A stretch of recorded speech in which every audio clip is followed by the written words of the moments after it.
संविधान दिवस के मौका में खरोरा में आयोजित हुई कार्यक्रम जेमा इंजीनियर सुरेश बंजारे को हुई सावे सम्मान।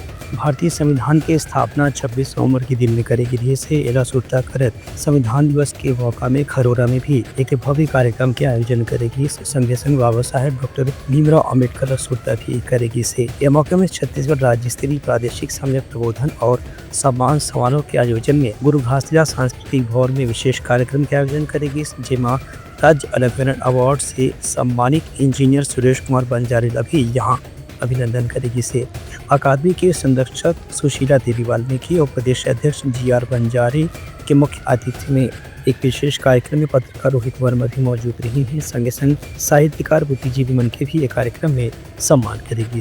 Bureau report, Kutlanka news.